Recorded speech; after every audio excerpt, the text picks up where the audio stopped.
Welcome to the Parsha Perspective.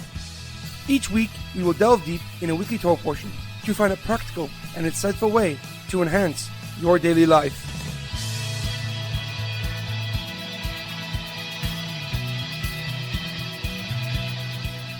Thank you for tuning in.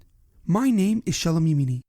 Each week, we will look into the weekly Torah portion to find inspiration that will complement your daily life and intensify your connection to God. This week's Parsha Perspective is dedicated in memory of Shlomo Ben Edward and Edward David Shaul ben Efraim. May their souls be uplifted and their memories a blessing. This week's Parsha Perspective is also in honor of Sasson Betzalel ben Batya and Sapir bas Ariela. May they have a quick and full recovery. This week's Torah portion is Parshas Vayetze. Our Parsha begins with Yaakov Avinu leaving Beer Sheva and heading to Charan to run away from Esav and to find a wife. On his way, he rested overnight on the future home of the Beis Hamikdash, Har Moriah, Mount Moriah. And that night he dreamt of a ladder reaching the heavens with angels ascending and descending it. God then appeared to Yaakov and told him that he would give this very piece of land to his children and descendants and guard him until he returns to Canaan. The next morning, when Yaakov woke up, he recognized the holiness of this mountain and named this place Beis Kel, the house of God.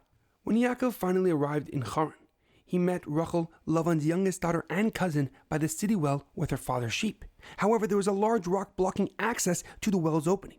So Yaakov single-handedly rolled off the massive rock that sat on top of the well and gave water to Rachel's sheep. When they were done, Rachel ran home to her father and told him that his nephew had just come to town. Lavan went out to greet Yaakov and invited him to stay in his house for as long as he needed, and also offered him a job tending to his cattle and asked him what would he like as payment. Yaakov answered him that he wished to marry his youngest daughter Rachel. Lavan replied that he must work for 7 years in exchange for her hand in marriage. So Yaakov worked for 7 years, and when he was completed, Lavan arranged a wedding but switched his daughters, giving Leah instead of Rachel to Yaakov.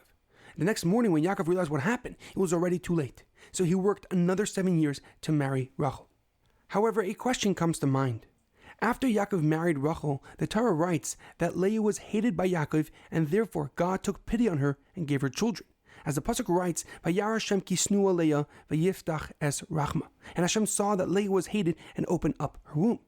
And although the parsha details that Yaakov only wanted to marry Rachel, her father forced him to marry Leah first. So how could Yaakov hate Leah for something that was completely beyond her control? The Ramban on this pasuk explains that Yaakov really despised Leah because she misled him and tricked him. For when Yaakov came to Lavan's house, he knew that Lavan would try to cheat him. So he made a secret sign and signal with Rachel to see if he was being deceived. But Rachel, being the holy and righteous woman that she was, told Leah these secret signs not to let her be embarrassed in public. And yet Leah did not reveal her identity and let this ruse continue to the next day. The Bereishis Rabbah even goes so far to write that when Yaakov saw how Leah tricked him, he wanted to divorce her. But when God gave her children, Yaakov dismissed that idea right away. However, the Rabbeinu Bechaya gives a deeper and more profound explanation. He writes that the Torah does not actually say that Yaakov hated Leah, but rather that Leah felt hated. She felt hated in comparison to the love that Yaakov showed to her sister Rachel.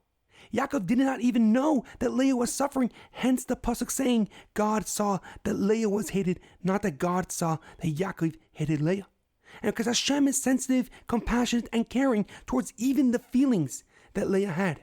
Because Leah perceived that she was hated by her husband, and Hashem considered it as if Yaakov indeed despised her. So even though Yaakov never enumerated and flat out said that he hated her, since she felt that she was hated in God's eyes, he did hate her. Because once God saw the pain, misery, and anguish that Leah was feeling, he changed course and gave her many children. As we see that each one of the matriarchs had a difficult time having children except for Leah, because he wanted to make her feel whole once again. In our daily life, it is imperative that we be kind and compassionate towards one another, even when it's difficult and challenging. And just like God, we should try to care about the feelings and emotions of another, even when we are correct or have good intentions. And although we cannot know people's true feelings, we must be mindful of the drastic impact we may have on a person's life. This awareness enables us to create and build strong and long-lasting relationships, giving us true satisfaction and happiness. There is an amazing quote that I once heard. Respect other people's feelings even if it doesn't mean anything to you, because it means everything to them. Have a great weekend and good Shabbos.